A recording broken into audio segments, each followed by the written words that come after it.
Welcome back to new lecture of mensuration. कोशिश करेंगे कि ये लेक्चर में सारे सम खत्म हो जाए, नहीं होगा तो maybe will take more lecture. कितने सम बाकी है? 1 2 3 4 5 6 सम बाकी है। You will see that we can finish this in one lecture और probably it will take another lecture अगर हमारा लेक्चर थोड़ा स्लो जाता है तो। Now this is our lecture number 6। आज हम करेंगे क्वेश्चन नंबर प्रॉब्लम सेट 7। आज हम कर रहे हैं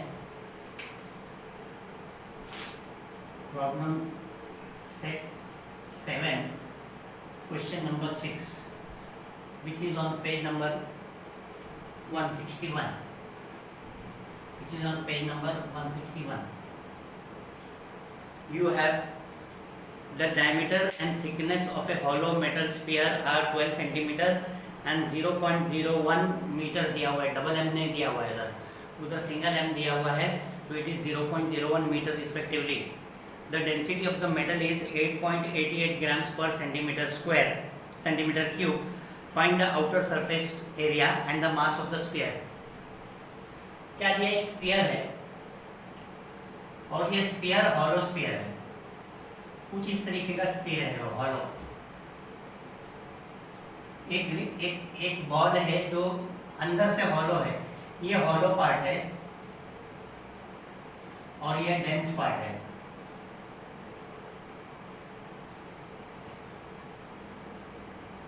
ये डेंस पार्ट है, ठीक है। और ये पूरे उसका डायमीटर जो है, पूरे उसका या अगर इसका सेंटर है तो पूरे उसका डायमीटर 6 सेंटीमीटर है। पूरा उसका डायमीटर 12 सेंटीमीटर है। डायमीटर 12 सेंटीमीटर है एंड थिकनेस जो दिया हुआ है, thickness of the hollow sphere 0.01 metre है। मतलब ये जो दिया हुआ है थिकनेस, ये जो थिकनेस पार्ट है दैट इज 0.01 मीटर, ठीक है। हर चीज़ आपको ध्यान में रख के पढ़ना है उसको। शायद कि क्या दिया हुआ है आप उसको mm करोगे या उसको 0.01 रहने दोगे तो you will have some mistakes in calculation, ठीक है। तो अभी हम इसको सॉल्व करेंगे। यहाँ पे आपका solution for the hollow sphere, diameter is given as 12 centimeter, therefore radius is equal to 12 upon 2 is equal to 6 centimeter। Radius इसका 6 सेंटीमीटर दिया गया। दो क्वेश्चन है हमारे पास। एक क्वेश्चन ये पूछा गया है कि find the outer surface area, तो हम आउटर सरफेस एरिया पहले निकाल लेते हैं। therefore outer surface area is equal to 4 pi r square. आपका जो स्फीयर है उसका टोटल सरफेस एरिया का फॉर्मूला है 4 पाई आर स्क्वायर। तो this will be 4 multiplied by 3.14 multiplied by 6 multiplied by 6 की रेडियस 6 दिया गया है। 6 6 36, 36 4 144 इंटू 3.14, ओके। 144 इंटू 3.14 कितना होता है जरा मुझे बताएंगे? 144 into 3.14 456.48। It should be 456.48 36 into 4 is 6 4 24 2 carry 6 4 24 6 4 36 into 4 6 4 24 2 carry 4 144। तो 144 into 3.14 कितना हुआ? Just check it again. Sorry 452.16। 452.16 ये क्या? आउटर सरफेस एरिया, तो centimetre square. Therefore outer surface area is equal to 452.16 centimetre square. उसके बाद सेकेंड क्या फाइंड आउट करने का हमको? Mass of the sphere, okay. हमको फाइंड आउट करने का है मास ऑफ द स्फीयर, ये कितना है, ये कितना मास है, ये फाइंड आउट करना है। ओके, ये पार्ट 1 था। Part 2, now outer radius is equal to 6 centimetre, inner radius will be 6 minus 0.01 meters. ठीक है, this is equal to 6 minus 1/100 centimeter. Okay, sorry, 1/100 meter. Okay, so this will be 6 minus 1 centimeter. This will be 5 centimeter. Okay, this is the inner radius. तो हमको अगर इसका मास निकालने का है तो हमको टोटल वॉल्यूम में से इनर रेडियस का वॉल्यूम माइनस करना पड़ेगा। ओके, नाउ तो वहां पे देयरफॉर यहाँ पे इसका जो वॉल्यूम निकालने का है, net volume of sphere is equal to outer volume minus inner volume. ध्यान दो, यहाँ पे मैंने क्या लिखा, net volume of the sphere लिखा, मास नहीं लिखा मैंने। यहाँ पे लिखा मैंने नेट वॉल्यूम, और वॉल्यूम ऑफ स्फीयर क्या है, 4/3 पाई आर क्यूब है। Okay, volume of sphere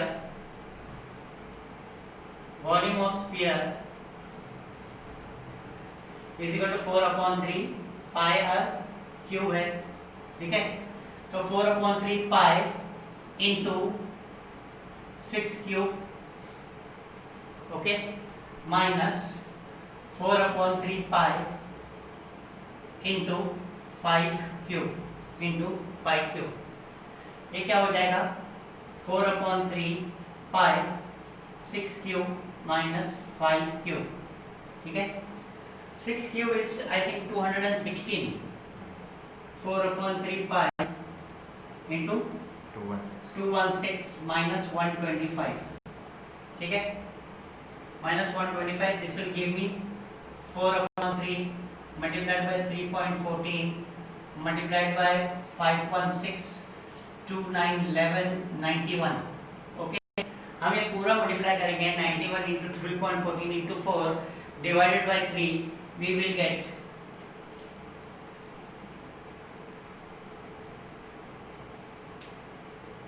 380.98666. 380.986699। Okay, 380.9866, तो 99 ले लो। ये हमारा वॉल्यूम है, ये हमारा नेट वॉल्यूम है। आपको क्या फाइंड आउट करने का, आपको मास फाइंड आउट करने का है। जरा मैं आपको रिकलेक्ट करा दूं, यहाँ पे आपको जब मैथ्स कर रहे हो तो आपको साइंस भी आना चाहिए। Now density is equal to mass upon volume. Density is equal to mass upon volume, और हमको मास फाइंड आउट करने का है। Therefore mass is equal to density into volume. ठीक है, आपको वॉल्यूम इधर दिया हुआ है, डेंसिटी यहाँ पे दिया हुआ है। डेंसिटी कितना दिया हुआ है, 8.88 grams per centimetre square, centimetre cube into 380.99 या 381 नियरेस्ट टू आ जाएगा मेरा, उसको राउंड ऑफ कर दिया, 381 कर दिया, तो यू विल गेट 3383.28। ठीक है, नाउ 3383.28 शायद आपके टेक्स्ट बुक में वो आंसर नहीं है। आंसर आपके टेक्स्ट बुक में 3385.94 है, 3385.94 है। 452.16 तो बराबर है, 452.16 बराबर है। हम क्या करेंगे यहाँ पे, यहाँ पे we will take just multiply this 3.14 into 91 into 4. How much is it? 1140. 1142.96 6 ठीक है। हम क्या करेंगे इधर 1.1142.96 अपॉन 3 करेंगे। Now just multiply it and give me the final answer.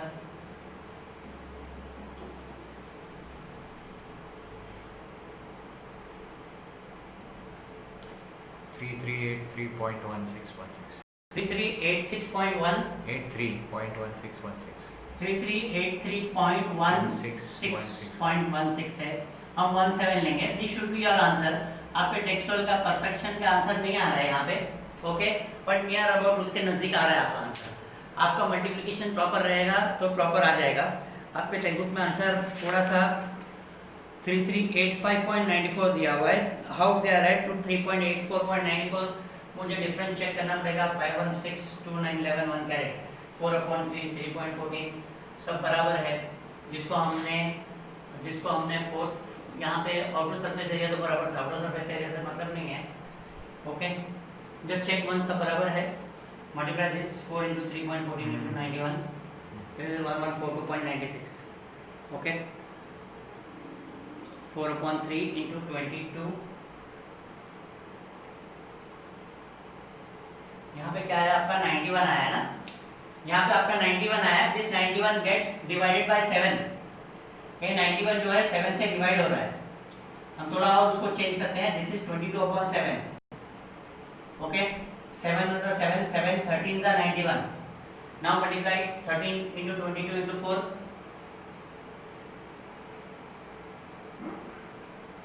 381.3333 381.33 33333 means you have divided by 3 also. हाँ Okay. So you have here 3. You have here 381.33 multiplied by 888 3386.24 3386.24। ये थोड़ा हम उसके नजदीक पहुंचे हैं। तो दिस विल बी मास चाहिए ना आपको। Mass will be given. Mass चाहिए हमको, वो सेंटीमीटर सीजीएस सेंटीमीटर है। तो ये आंसर आपका ग्राम्स में आएगा, ओके। ये आंसर आपका ग्राम्स में आना चाहिए। सीजीएस है तो ये आंसर आपका ग्राम्स में आएगा 3386.24। क्लियर है? ठीक है। Just go through it. एक स्क्रीनशॉट निकाल लेने का, उसको बाद में रिफर करने के लिए। पूरा वीडियो कभी रिफर करने की जरूरत नहीं पड़ती है, ठीक है। Now we proceed to next some.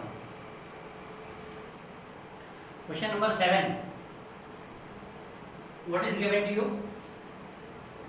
Page number 161। A cylindrical bucket of diameter 28 cm and height 20 cm was full of sand. When the sand in the bucket was poured on the ground, the sand got converted into a shape of a cone. If the height of the cone was 14 cm, what was the base area of the cone? क्या है, आपको मैं graphical representation दे दूं। मैं एक bucket है जो cylinder के शेप में है, इसमें सैंड भरी हुई है। ये सैंड को जमीन पे डाला गया, ओके। सैंड को जमीन पे डाला गया तो सैंड जो है वो कोन शेप में जमा हो गई जमीन पे, ओके। ये सैंड जो है कोन शेप में जमा हो गई जमीन पे। तो सबसे पहले आपको बता दूं बकेट का volume is equal to volume of sand, है ना, is equal to volume of cone. Bucket का जो वॉल्यूम है उतना वॉल्यूम सैंड का होगा, और सैंड का जो वॉल्यूम होगा that will be the volume of the cone. और ये शेप क्या है आपका, ये सिलेंडर का शेप है, ये शेप क्या है आपका कोन का शेप, ठीक है। तो यहाँ पे आपको ध्यान में रखो कि ये तीनों वॉल्यूम सेम है। बकेट का वॉल्यूम सैंड के वॉल्यूम के बराबर है और सैंड का वॉल्यूम जो है कोन के वॉल्यूम के बराबर है। फाइन। आपका सॉल्यूशन यहाँ से लेते हैं। फॉर दी बकेट डायमीटर, कभी भी ये ध्यान में देने का कि डायमीटर दिया है तो उसको रेडियस करना पड़ेगा ना। आप डायमीटर से मल्टीप्लाई कर दोगे तो आंसर रॉन्ग आ जाएगा। Diameter is equal to 28 centimetre, therefore radius r is equal to 28 upon 2. This is equal to 14 centimeter. Height h is equal to 20 centimeter. Now volume of bucket is equal to volume of sand in it. Okay, therefore volume of sand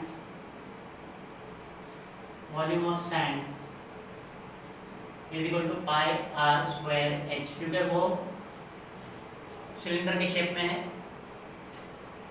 this is equal to 22/7 multiplied by radius कितना है 14 into 14 into 20. ये एक बार cut हो जाएगा, इसको 22 into 2 into 14 into 20. इसको हम रख देते हैं, शायद बाद में हमको कटिंग करने के लिए इजी हो जाए. Now volume of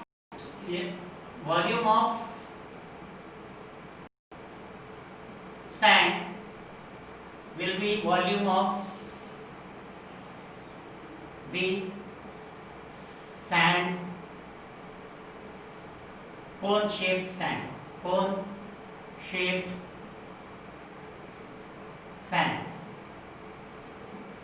Okay, therefore for cone shaped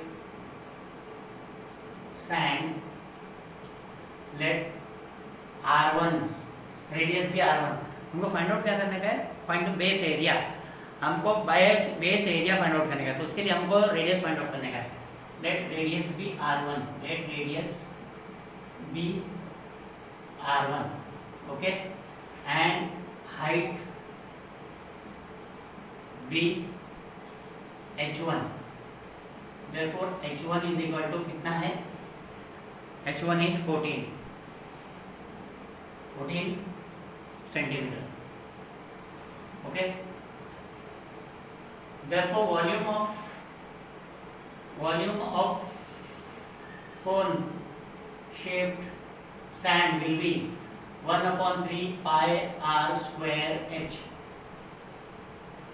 This will be 1/3 into 22/7 into radius नहीं मालूम हमको, radius into radius into height कितना दिया हुआ है 14. ये कट हो गया 7 to the 14. ये हमको मिला 1/3 multiplied by 22 multiplied by r1 square multiplied by 2. Okay, now हमको मालूम है कि volume of sand is equal to volume of cone shape. ये हम 2 लिख देते हैं, यहाँ पे हम ये 3 लिख देते हैं. ओके फाइन, तो हमने लिखा है volume of sand is equal to volume of cone shape sand. Therefore from 1 2 and 3 you have 1/3 into 22 into r1 square into 2 is equal to 22 into 2 into 14 into 20. Opposite side में आपका 22 cancel हो जाता है, 2 cancel हो जाता है. ठीक है, you are left with r1 square is equal to 14 multiplied by 20 into 3. Okay, this is your r1 square. अब आप ढूंढने जाओगे कि r1 स्क्वायर हमको ढूंढना है, पर मैं आपको बता दूं कि आपको एरिया फाइंड आउट करने का है. एरिया क्या है सर्कल का, पाई r स्क्वायर है. तो r स्क्वायर का वैल्यू r स्क्वायर ही रहने दो, r1 स्क्वायर ही रहने दो. Therefore area of the base, ये जो बेस होता है कोन का वो सर्कल शेप होता है. Therefore area of the base is equal to pi r1 square. Area of the base is equal to pi r1 square. This is equal to 22/7 multiplied by ये r1 square का value क्या है 14 into 20 into 3. ये 7 on the 7 हो गया, 7 to the 14 हो गया. So now we are left with 22 multiplied by 2 multiplied by 20 into 3. This is equal to 44 into 60. ठीक है, what is 44 into 60? 2640. 2640 centimetre square base area, area of the base, area of the base is equal to 2640 centimetre square. Clear है? तो कहीं कहीं आपको यहाँ पे आप टाइम वेस्ट मत करो सॉल्व करते हुए, यहाँ पे आप टाइम वेस्ट मत करो सॉल्व करते हुए, यहाँ पे आप टाइम वेस्ट मत करो r1 स्क्वायर क्या आता है वो जानने के लिए। डायरेक्ट आप यहाँ पे सब्स्टिट्यूट कर सकते हो r1 स्क्वायर में, तो यू गेट 2640 सेंटीमीटर स्क्वायर। ठीक है? Question number 8, the radius of the metallic sphere is 9 centimetre. क्या है? एक स्फीयर है, मेटालिक स्फीयर है, सॉलिड स्फीयर है, वो मेटालिक स्फीयर है, radius is, radius diameter, radius is 9 centimetre. इसको मेट करके वायर बनाया गया जिसका डायमीटर 4 mm है। बड़ा वायर बनाया गया। कितना बड़ा वायर बनाया गया मालूम नहीं, बहुत बड़ा वायर बनाया गया। ओके, जिसका डायमीटर 4 mm है, 4 mm है। इसको मेल्ट करके वायर बनाया गया जिसका डायमीटर 4 mm है। ओके, यहाँ पे मैं सीधा सीधा वायर बता सकता था, पर ये पूरा वायर जो है वो गोल होता है। आपने कभी भी इलेक्ट्रिक का वायर देखा है, वो गोल होता है।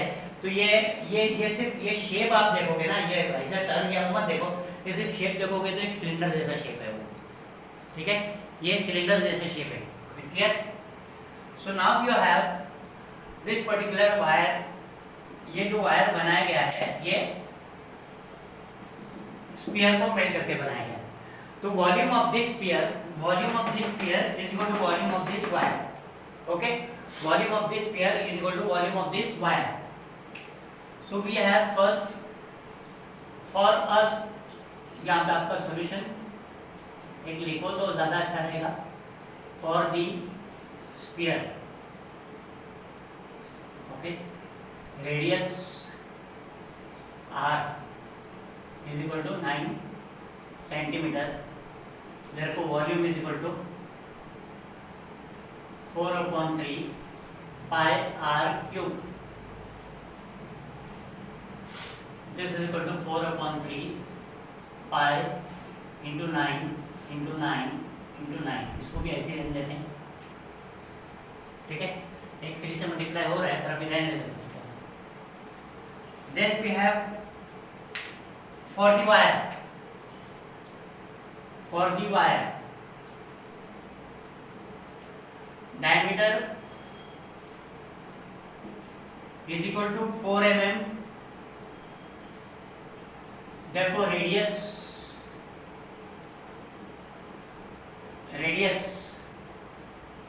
r1 is equal to 2 mm, which is equal to 2/10 centimeter, which is equal to 2/10 centimeter. Okay, 2 mm which is equal to 2/10 centimeter. Clear है? Let height h1 be h1। ठीक है, ये जो वायर है ना, ये लेंथ इसका जो है वो हाइट है सिलेंडर का। ये जो वायर कितना लंबा है वो हम हाइट लेंगे। ठीक है, therefore volume is equal to pi r square h. Okay, now pi r कितना है 2/10, मतलब इंटू 2/10 into 2/10 into h। ठीक है, now volume of the wire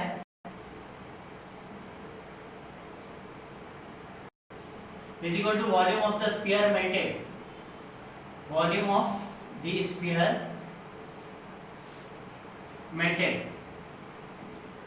ठीक है, तो वॉल्यूम ऑफ वायर क्या था, pi into 2/10 into 2/10 into h1 is equal to volume of sphere क्या था 4/3 into pi into 9 into 9 into 9, आमने सामने का पाई कट हो जाएगा, ओके सॉरी यहाँ पे 9 कट कर दिया हमने, आमने सामने का पाई कट हो जाएगा। Therefore h1 is equal to denominator में जो है that will go in numerator और न्यूमरेटर में जो है वो डिनोमिनेटर में चला जाएगा। This will be 4 multiplied by 9 multiplied by 9 multiplied by 9 multiplied by 10 multiplied by 10 upon 3 multiplied by 2 multiplied by 2, ठीक है। आपका 3 यहाँ पे कट हो जाएगा, 3 3 जा 9, आपका 2 यहाँ पे कट हो जाएगा, 2 5 जा 10, आपका 2 यहाँ पे कट हो जाएगा, 2 5 जा 10, you are left with 4 into 3 into 9 into 9 into 5 into 5, ठीक है।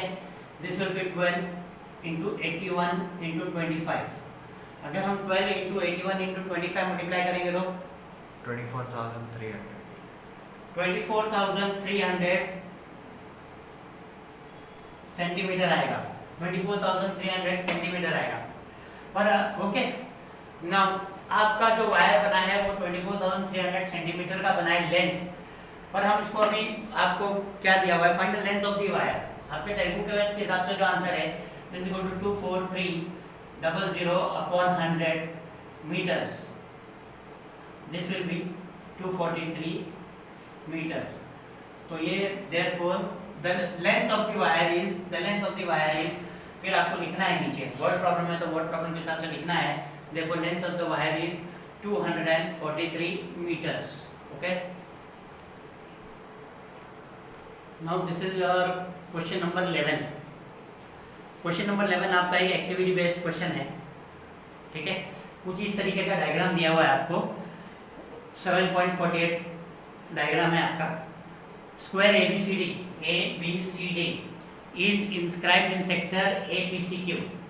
ये सेक्टर है ए से ऐसा सेक्टर बना है PCQ, उसमें ये स्क्वायर बनाया है ABCD, ठीक है। और यहाँ पे पॉइंट रख के एक दूसरा सेक्टर बनाया है BHD। ये बड़ा सेक्टर है APCQ, ये छोटा सेक्टर है CBCD। आपको जो फाइंड आउट करने का है वो area of shaded portion find out करने का है, ठीक है। तो आप पहले एरिया ऑफ शेडेड पोर्शन में पहले आप यहाँ पे मैं ब्लैक से लिखता हूँ, पहले आप 1 नंबर का फाइंड आउट करोगे, फिर ये दोनों कंबाइन, ये 2 नंबर और 3 नंबर ये जो है ये सेकंड पार्ट, फिर बाद में फाइंड आउट करोगे, फिर ऐड करोगे, ठीक है। तो आप जो अभी वहां से उसके हिसाब से चल रहे हो, side of the square ABCD, side of the square ABCD is equal to आपका रेडियस ऑफ द सेक्टर। ये रेडियस है ना, यहाँ पे पॉइंट रख के ये सेक्टर बनाया गया, यहाँ पे पॉइंट रख के ये सेक्टर बनाया गया, तो ये BC जो है वो रेडियस है उसका, ठीक है। और आपको दिया हुआ है radius of sector BHD, radius of sector BHD कितना दिया आपको, 20 सेंटीमीटर दिया हुआ है। Side of the square ABCD is equal to radius of sector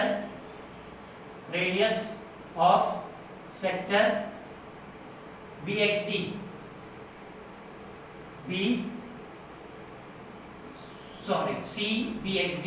CBXD, ठीक है, which is equal to 20 centimetre, okay। therefore area of square is equal to side square is equal to क्या हो जाएगा, वो 20 centimetre दिया हुआ है, तो ये आपका 20 स्क्वायर हो जाएगा। ये पहला ब्रैकेट आ जाएगा आपका 20 स्क्वायर हो जाएगा, which will be equal to 400, area है square centimetre, 400 square centimetre, which will be your 1। आपका काम खाली फिगर में 400 लिखना नहीं है, 400 स्क्वायर सेंटीमीटर लिखना जरूरी है। आपने 400 लिखा तो आपका जो एक्टिविटी बेस्ड क्वेश्चन है वो रॉन्ग हो जाएगा। तो उस पर्टिकुलर स्क्वायर में यहाँ पे आपको ये जो ब्लैंक है, यहाँ पे आपको 400 स्क्वायर सेंटीमीटर लिखना जरूरी है, fine. Therefore area of shaded portion inside the square area of shaded portion in the inside the square, ये क्या होगा, area of square minus area of sector CBHD will be area of square minus area sector CBHD, okay, will be equal to area of square minus area sector BHD, which will be equal to 400 minus area sector BHD क्या होगा आपका theta upon 360 into pi r square, okay, theta upon 360 into pi r square, which will be equal to 400 minus sin of the square 90 degree का होता है, तो 90 upon 360 into pi 3.14 into 20 radius 20 into 20, ठीक है। This will B 400 minus, आपको solve करके वो दिखाया गया है, ओके, 3.14 अपॉन 1 into 400 आपको सॉल्व करके दिखाया। इसको सॉल्व किया गया ना, इसको सॉल्व किया गया तो हमको 314 मिल रहा है, ओके। ये आपका ब्रैकेट चलते हुए आ रहा है, जो ये आपने यहाँ पे भरा था, ये आपका ब्रैकेट यहाँ पे चलते हुए आ रहा है, फाइन, यहाँ पे चलते हुए आ रहा है। फिर आपका finally this will be 86 centimetre square आएगा। This will be the area of the shaded portion, आपका वन जो पार्ट है दैट ऑफ दैट, ठीक है। अब आप दूसरे पार्ट में चलेंगे। अब आप ये दोनों चाहिए, radius of the bigger sector, ये रेडियस का मेजरमेंट दिया नहीं आपको एपी, ये मेजरमेंट दिया नहीं आपको AQ, तो आपको कहां से मिलेगा? आपको बता दूं कि AP is the same as AQ is the same as AC, AP is the same as AQ is the same as AC, और AC क्या है आपका स्क्वायर ऑफ द AC क्या है आपका diagonal of the square, okay. AC क्या है आपका diagonal of the square is equal to length of the diagonal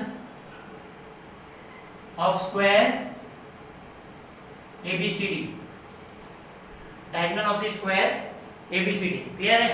तो डायगोनल कैसे मिलता है आपको साइड, आपको डायगोनल कैसे मिलेगा, side square into side square, ये आपको कैलकुलेट करके बता रहा हूँ। साइड कितने का था आपका 20 स्क्वायर प्लस 20 स्क्वायर, ठीक है। This is equal to 2 into 20 square, यहाँ पे आपको स्क्वायर रूट लेना है ना, मतलब मैं आपको अलग से कैलकुलेट करके बताता हूँ मैं आपको यहाँ पे, ओके। यहाँ पे मैं आपको बता रहा हूँ,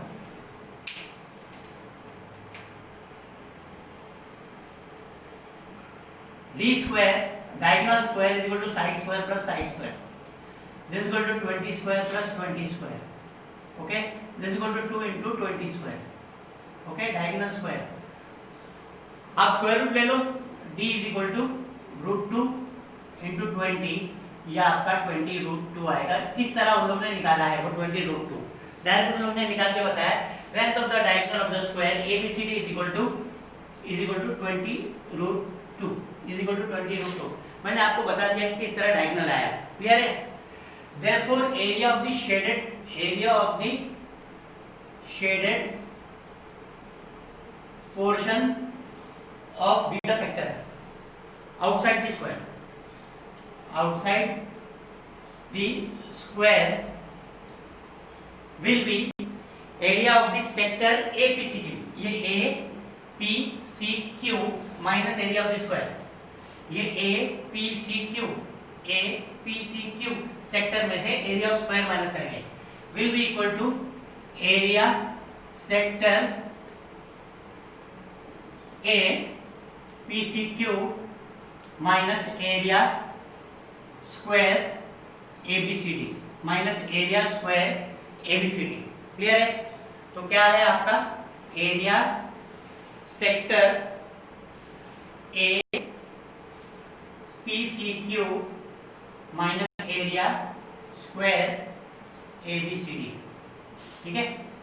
एरिया वापस से 90 डिग्री का है, this equal to theta upon 360 into pi r square minus ये आपका 400 था, ठीक है। ये आपका थीटा अपॉन 90/360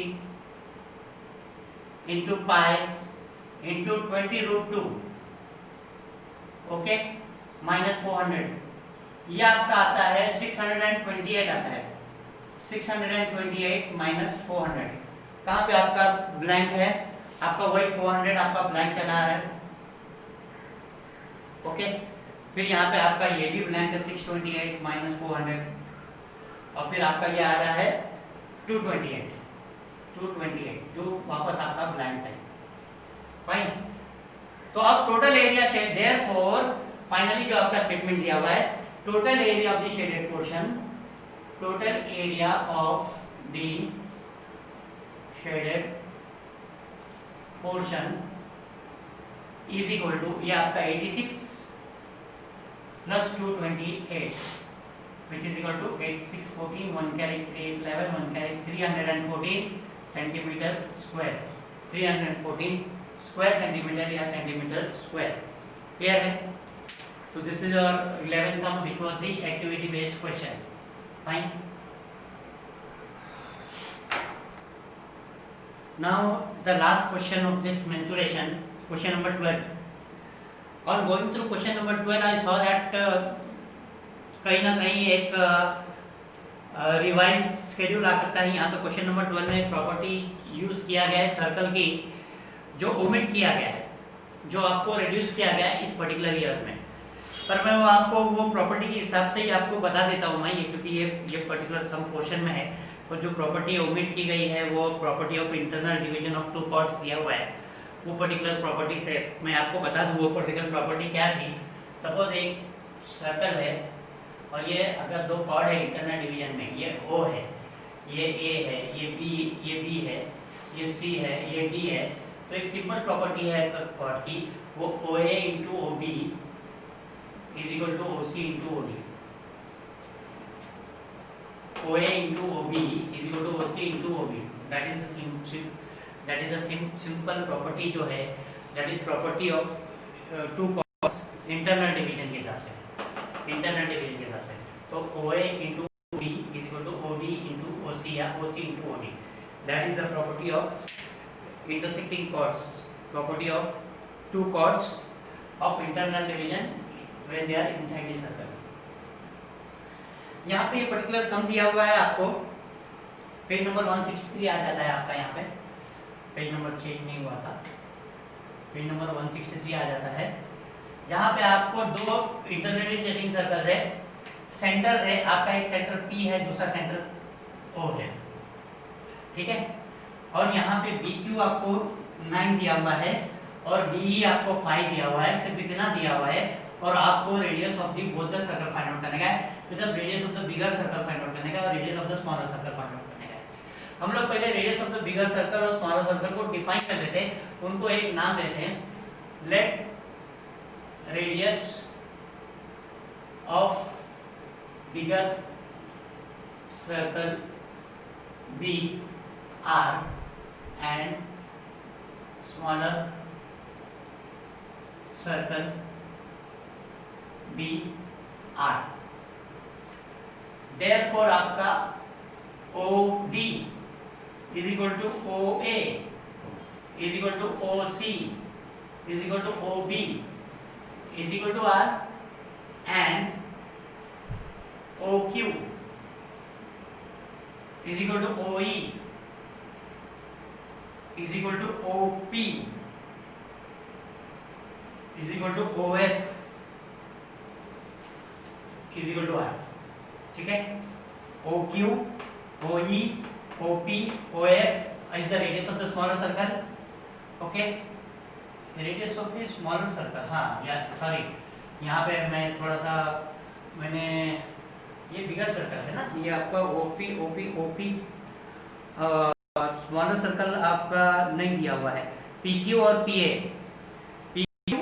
PA खाली आपका आएगा यहाँ पे, ओके। स्मॉलर सर्कल ये मैंने ये पॉइंट ले लिया, तो आपका PQ और PA स्मॉलर सर्कल आएगा, PQ is equal to PA is equal to R आएगा आपका, ये सेंटर है ना, तो that will be wrong.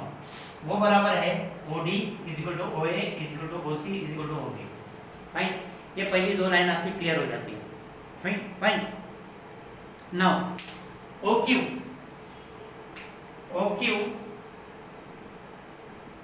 is equal to OB minus BQ is equal to OB minus BQ. OQ is equal to OB minus BQ. Clear है? तो क्या होता है ये आपका OB क्या है R और BQ कितना है आपका 9. ओके, R और BQ कितना है आपका 9. ये हुआ आपका OQ. अब आपका OE ढूंढेंगे हम. OE okay, OE is equal to OD minus DE. OD minus DE तो कितना हो गया ये? OD कितना है? OD minus DE. OE हाँ OD कितना है? OD is equal to R और DE कितना है? 5. ठीक है, ये आपका जो दो फिल इन द ब्लैंक्स आपको करना था R माइनस 9 और R minus 5. Fine. Now according to आपके टेक्स्ट बुक में लिखा हुआ है, जो लिखा हुआ है वो उस हिसाब से लिखने का है. According as the chords QF and QA and EF as chords QA and EF. ये छोटा सर्कल है, ये छोटे सर्कल में QA and EF are intersecting with the center P intersecting the interior of the circle, so by the property of internal division. Okay, कौन सा chord QA and EF are of the circle with center P. Therefore by property of internal division of two chords क्या हो जाएगा आपका? मैंने बताया था OQ into OA